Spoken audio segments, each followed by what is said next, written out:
das ist Australien. Und unsere Reise begann genau hier in Sydney.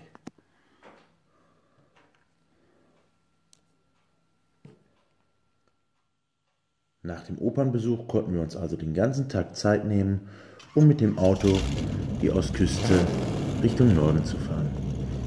An der Goldküste vorbei, an Brisbane, wo es dann Abend wurde, und die Nacht sind wir natürlich auch durchgefahren. Am nächsten Morgen waren wir pünktlich um 7 Uhr in Bundaberg. Nach einem anstrengenden Tag voller Schnorcheln und vieler neuer Eindrücke sind wir dennoch abends von Bundaberg losgefahren, die Ostküste weiter entlang bis nach Rockhampton und dort in Richtung Emerald. Start auswählen, mein Standpunkt. Und dann zeigt er uns an 2779 Kilometer. Und Start. Bundaberg. Auf Fairclough Crescent nach Osten Richtung Tachelban Street starten. Auf geht's mitten durchs Outback.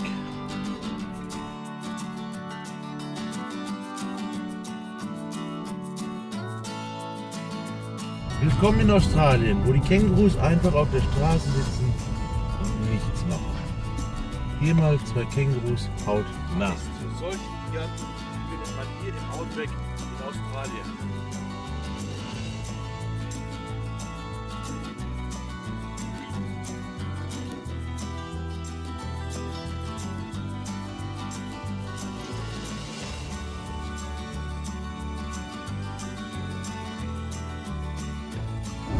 Oh, guck mal, wir haben Glück. Jetzt nehmen, fahr vorher. Fahr vorher, fahr. Schnell. Die Nacht über haben wir auf der Strecke in einer kleinen Stadt in unserem Auto verbracht. Am nächsten Tag ging es dann weiter bis nach Emerald. Wir sind heute Morgen in Emerald angekommen, der Stadt in Richtung Outback, und wir haben uns gedacht, heute Morgen darf es mal zum Frühstück typisch australisch sein, und das heißt natürlich hier in Australien Eggs Benedict. So, und das ist Eggs Benedict. Einfach ein Brot getoastet mit Schinken, Eiern und darüber Sauce Hollandaise. Dazu kann man noch Avocado nehmen. Kerstin hat jetzt hier noch Lachs dabei. Ja, dazu einen leckeren Kaffee. Das wird jetzt unser Frühstück, und damit lassen wir uns jetzt gut gehen, und dann geht es gleich mal zur Abwechslung ab ins Fitnessstudio. Guten Morgen aus Emerald, guten Abend nach Deutschland.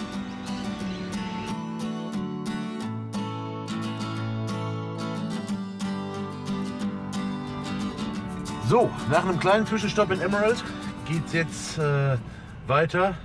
Wir haben die ersten 500 Kilometer gemacht von Byron, nicht von Byron Bay, sondern von Bundaberg.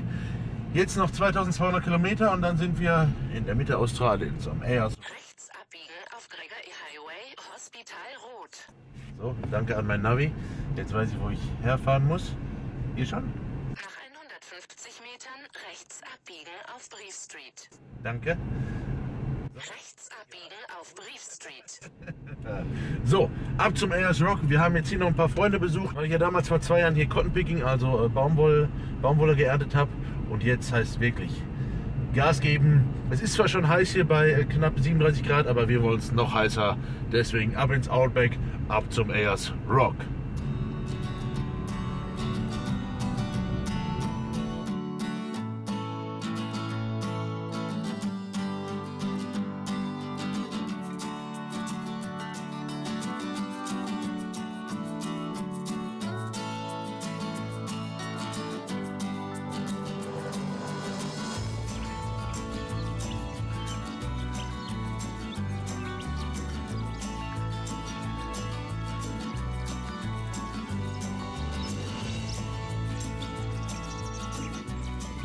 Und wer denkt, dass es hier mitten im Outback bei knappen 40 Grad kein Weihnachten gibt, der hat sich geirrt. Auch hier feiern die Leute Weihnachten und haben ihre eigenen kreativen Weihnachtsbäume, wie ihr hier sehen könnt, Reifen übereinander geschichtet. Und natürlich hier gibt es keine Rentiere, hier gibt es Rehkängurus. Ja, willkommen im Outback von Australien.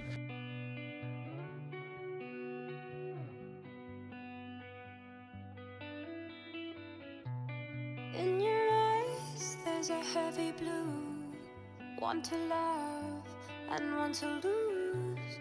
Sweet divine, the heavy truth. What do I want? Don't make me choose. I wanna feel the way that we did that summer night.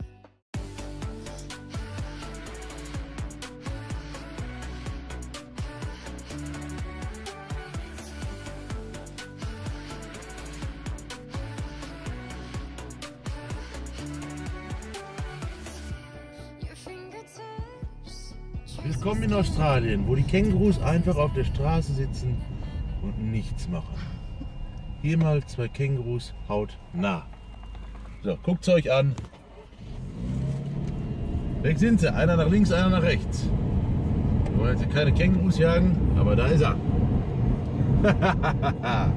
Das Land mit der roten Erde und den springenden Tieren. Der 3. Tag für uns hier in Australien, Samstag. Jetzt habt ihr gerade mal Kängurus hautnah gesehen. Und ich weiß nicht, ob ihr es schon erkennen könnt. Wir sind hier gerade in der Mitte des Nichts, mitten im Outback. Flaches Grasland, leicht tundramäßig. Hier und da ein paar Sträucher, ein paar Gräser. Ansonsten nichts. Dem Jetlag sei es geschuldet, dass ich wieder mal nur 3 Stunden am Stück schlafen kann. Und so sind wir eben abends um 9 Uhr in die Stadt gekommen. Und nach mehreren Stunden fahren durchs Outback. Und jetzt ist Mitternacht. Es ist kurz nach 12 und wir fahren weiter. Bei Nacht muss man allerdings noch höllisch aufpassen, da, wie wir gerade gesehen haben, die Kängurus an jeder Straßenecke sitzen. Wir haben den ganzen Tag über mehrere hunderte Kängurus gesehen. Man muss dazu sagen, alle tot. Wenn hier im Outback die Sonne ganz hoch steht und es 40 Grad ist, dann sieht man weit und breit keine Kängurus. Man möchte fast sogar meinen, dass das Land alle Kängurus verschluckt hätte. Jedoch kann man gefühlt sagen, dass auf jeden Kilometer im Outback 2 bis 3 tote Kängurus kommen. Also die Kängurus liegen hier wirklich in Scharen tot am Straßenrand bzw. auf der Straße, da sie bei Nacht wirklich ganz unachtsam die Straße überqueren. Wir verbringen unterwegs eine weitere Nacht in unserem Auto, bis wir letztendlich etwas hinter Middleton an einen Ort kommen, an dem vor 100 Millionen Jahren die Dinosaurier lebten, der Cawnpore Lookout. I'm on at 3 a.m. bazaar, and the whole world stops its turning as the love fills up our lungs. These sweet dreams in motion, feelings take over, memories wide open, summer keeps calling. So, jetzt sind wir mal so richtig im Outback, da wo selbst keine Straße mehr geteert ist, sondern einfach nur leicht befestigt, und zwar, wie man hier sehen konnte, mit Schotter. Ist einfach die rote Erde platt gefahren worden, darüber ein bisschen Schotter und fertig. Hier gibt es nichts anderes als Staub und Dreck. Staub und Dreck. Ja, meine Damen und Herren, das ist für jeden hier von großer Bedeutung, dass gerade auch in solchen Regionen ein Auto mit Allradantrieb verwendet wird, sage ich jetzt mal. Aber es ist sehr wichtig, dass man sich hier zu helfen weiß, gerade auch enorm viel Wasser mitnimmt, denn wie ich eben schon erwähnt habe, kann es hier durchaus sein, dass man mehrere hunderte Kilometer keine Menschenseele sieht oder einer Menschenseele begegnet. Und deswegen ist es hier enorm wichtig, immer dafür zu sorgen, dass der Tank ausreichend voll ist und eventuell sogar noch Reservetanks mitgenommen werden. Aber auch ganz wichtig, genug Verpflegung und besonders viel Wasser mitzunehmen. Wir fahren die 600 Kilometer lange Schotterpiste weiter, verlassen Queensland, betreten nun das Northern Territory und kommen bald an den Stewart Highway. Von dort aus sind es nur noch wenige Kilometer bis nach Alice Springs. Man könnte wirklich denken, man hat schon viel gesehen, aber es gibt immer noch mehr nichts. Wie großflächig und wie weit das Land ist. Und jetzt kommen wir hier an boah, hier sind die scheiß Steine. ja, Schotterstraßen, wie man gerade gehört hat. Die Steine knallen das Auto. Und ein bisschen muss man auf den Mietwagen schon aufpassen. Aber wie ihr hier seht, man kommt an Stellen, an Orte, wo noch weniger ist als schon gar nichts. Eben waren nur ein paar Sträucher zu sehen, jetzt sind 20 cm hohe Grasbüschel zu sehen. Einfach noch mehr Ödland, noch mehr Tundra. Man kann noch weiter sehen, immer weiter ins Nichts. Ja, die Straßen sind einfach nur geradeaus. Was bleibt uns da übrig? Einfach der Nase nachfahren. Hier im Northern Territory findet man diese unheimlichen Termitenhügel. Von ganz klein angefangen, von gerade einmal 10 cm großen Hügeln bis zu solchen Giganten findet man hier im Outback in Australien.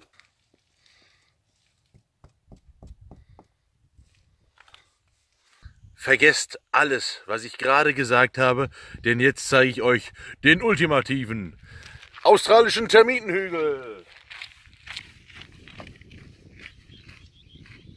So groß bin ich und der ist über 4 Meter hoch. Einzigartig, oder? Und alles nur geschaffen von Abermillionen ganz kleinen Termiten. Einzigartig, oder?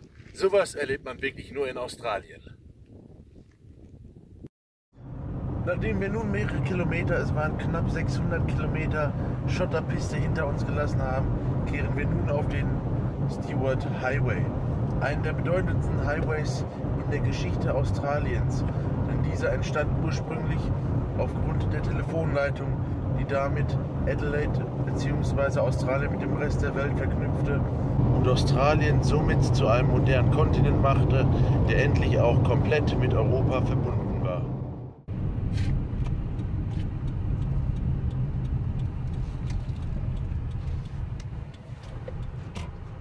In Alice Springs werden wir die Nacht hier in einem kleinen Caravanpark verbringen. Neben einem Stellplatz fürs Auto ist diese kleine Hütte klimatisiert.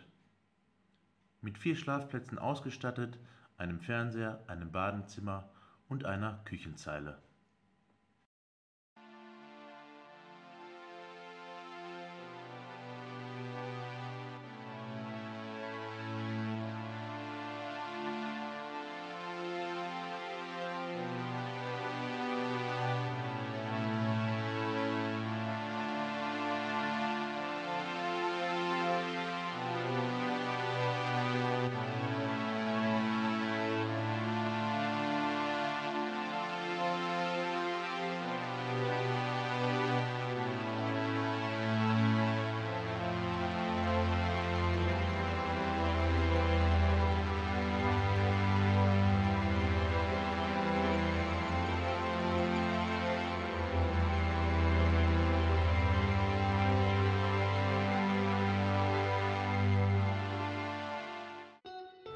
Time flies by when the night is young. Daylight shines on an undisclosed location. Bloodshot eyes looking for the sun. Paradise delivered and we call it a vacation. You're painting me a dream that I wanna belong in. Willkommen in Alice Springs, der Mitte Australiens. Diese 27.000 Einwohnerstadt liegt mit 1500 Kilometern Entfernung zu jeder anderen Stadt wirklich in der Mitte des Nichts. Hier im Herzen Australiens entstand 1872 diese kleine Stadt im Zuge des Telegrafierens. Damals war die Telegrafie noch nicht so weit, dass über lange Distanzen telegrafiert werden konnte. Somit musste auch hier eine kleine Station errichtet werden.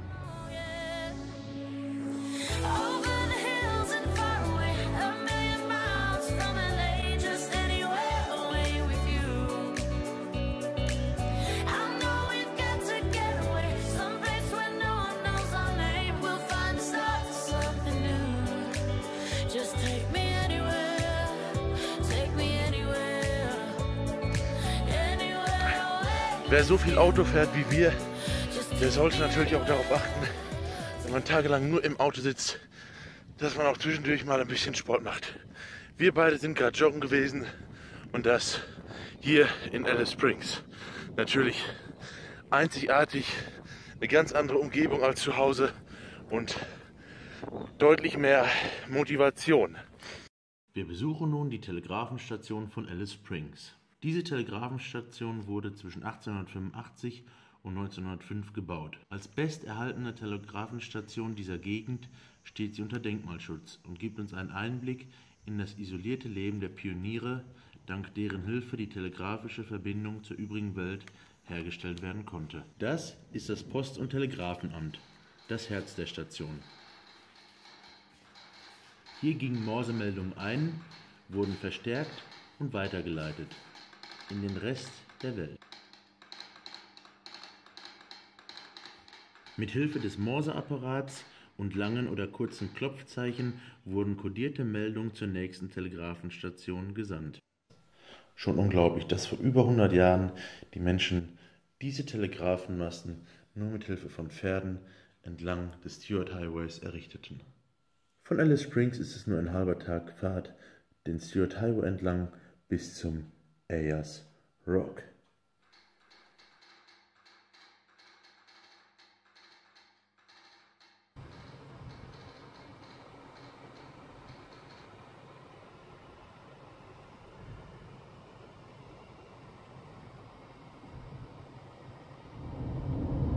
Bereits um kurz nach 11 morgens ist es 42 Grad in Alice Springs.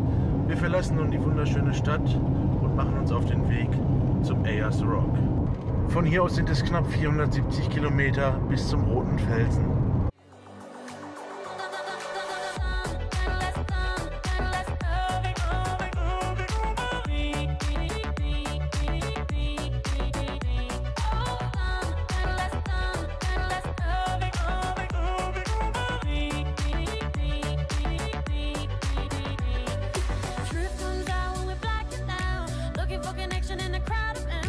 Ich glaube nicht, dass unser Auto jetzt hinten rumgesteuert wird oder so. Cool, ne? Wir fahren damit drauf zu. Ja, geil. Ja, schön, ich freue mich. Wahnsinn. So, gerade das Auto geputzt. Jetzt geht's weiter, geil. Guck mal, Maus, guck mal. Ist jetzt die Frage, ob man... Ja. Ach, darf man. Das Auto ist tornadosicher. Oh, guck mal, wir haben Glück. Jetzt nehmen, fahr vorher. Fahr vorher, fahr. Schnell. Fahr, Schatz.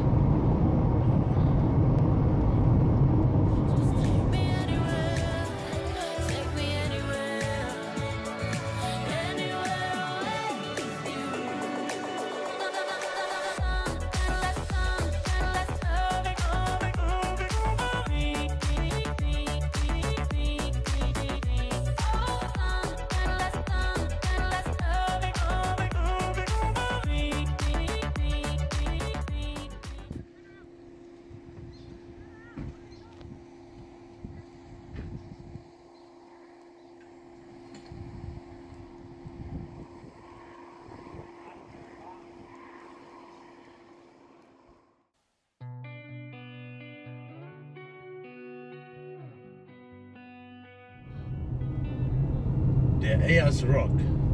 Meine Damen und Herren, was Sie hier sehen, ist das Zentrum Australiens. Der Rote Fels ist nicht nur für die Einheimische der Mittelpunkt des Lebens, sondern auch für alle Touristen die Attraktion schlechthin.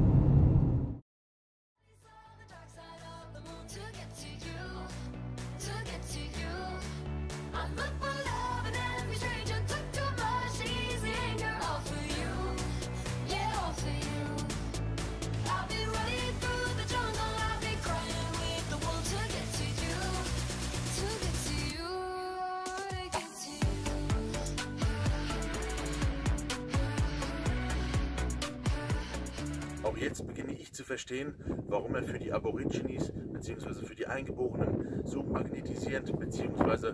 polarisierend wirkt.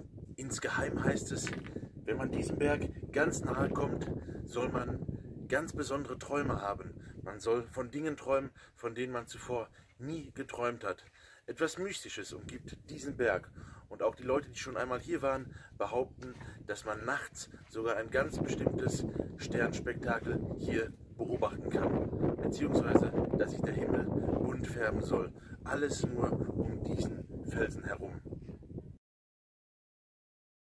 Ganz klein zu erkennen, 50 Kilometer entfernt, von einer Aussichtsplattform am Catajuta-Gebirge. Dies ist ein weiteres Gebirge, ungefähr 3-mal so groß wie der Ayers Rock und liegt ebenfalls mitten im Herzen Australiens. Um ca. 18 Uhr genießen wir diesen wunderschönen Ausblick vom Catajuta-Sanddünen-Aussichtspunkt. Denn schon bald müssen wir wieder zurück zum Ayers Rock, um den Sonnenuntergang nicht zu verpassen.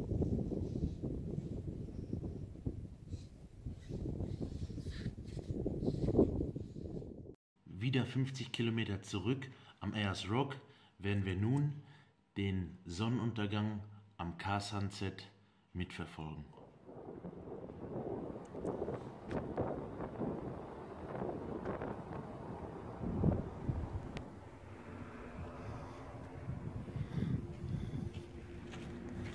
Der Ayers Rock ist einfach ein Must-See auf jeder Australienreise. Das können wir bzw. ich nur empfehlen. Ja, die Sonne geht unter hier am Ayers Rock. Wir genießen jetzt die letzten Farben, die der Berg uns schenkt für heute. Und dann heißt es für uns gleich noch 500 Kilometer ab nach Südaustralien in Richtung Mala.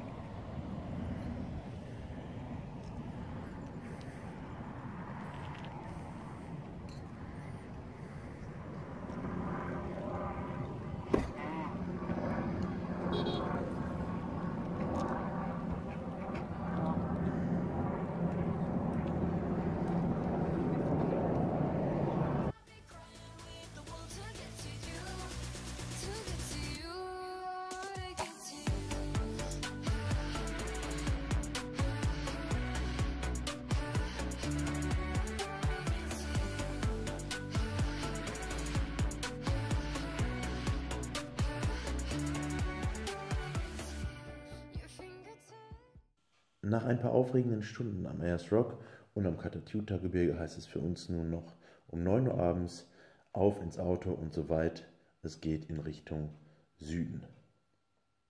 Nach dem Besuch am gestrigen Tag beim Uluru, dem Ayers Rock, haben wir es gerade einmal 450 Kilometer noch geschafft, bis zu diesem Caravan-Park. Hier haben wir die Nacht verbracht, allerdings in unserem eigenen Auto.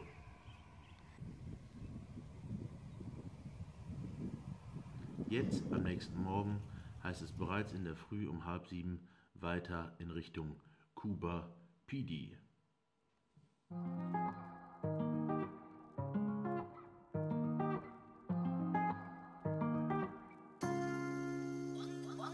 One guy, two guy, count them all up. I had so many try, but they got me fucked up. And I guess I'm just looking for something better. I could be faded, get lost in his eyes. Yeah, he look fly, then again, so do I. But you and I, we look better together. Willkommen in Coober Pedy. Bereits von weitem erkennt man diese Stadt an den unzähligen Sandhügeln. Neben jedem einzelnen geht ein Schacht tief in die Erde.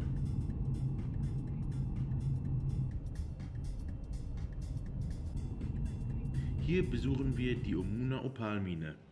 Dieses ist nun ein Museum. Sie wurde 1985 eröffnet, um das Wachstum und die Entwicklung von Coober Pedy zu schildern.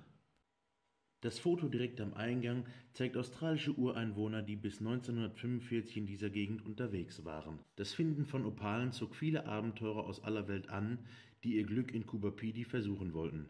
Zu dieser Zeit war das Leben hier sehr beschwerlich, denn Wasser musste von weit her transportiert werden. Um Opale zu gewinnen, wurden früher handbetriebene Seilwinden benutzt. Später wurden die durch große Maschinen ersetzt. Nun finde ich auch eine Antwort auf die Frage, wie der Mount Connor oder das Cornpaw-Gebirge im Laufe der letzten 100 Millionen Jahre entstanden ist. Dies war einst alles eine harte, steinige Oberfläche, die dann durch Flüsse und weitere Korrosion zu diesem Ergebnis führte. In den Fußspuren der Zeit. Eine Fossilienausstellung mit Lebensformen, die beweisen, dass diese Region vom Schaltier bis zum Dinosaurier einst bewohnt war. Vor 120 Millionen Jahren war dies ein riesiges Binnenmeer, heute eine trockene, harsche und flache Landschaft.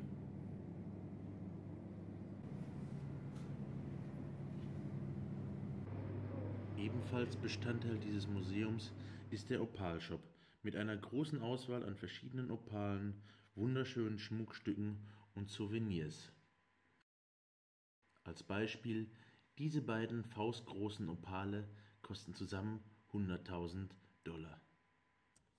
Da in Coober Pedy die meisten Gebäude unterirdisch sind, besuchen wir zum Schluss noch eine kleine Kirche. Diese wurde in einem alten Stollen errichtet. Jetzt heißt es für uns auf in Richtung Porta Augusta, weiter bis nach Adelaide, also heute noch 845 Kilometer Autofahren. I'm on a 3 a.m. bazaar, and the whole world stops its turning as the love fills up our lungs. Sweet dreams in motion. Time flies by when the night is young. Daylight shines on an undisclosed location. Bloodshot eyes looking for the sun. Paradise delivered and we call it a vacation. You're painting me a dream that I wanna belong in,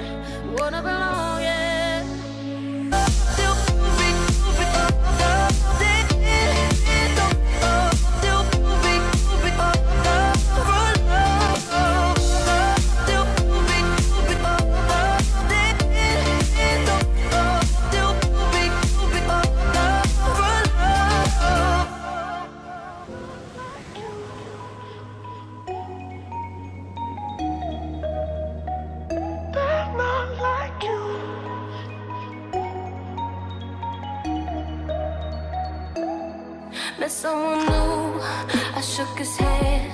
I felt this feeling that I couldn't understand. I felt him deep, and I'm like, damn. Stop what I'm doing, I'ma have to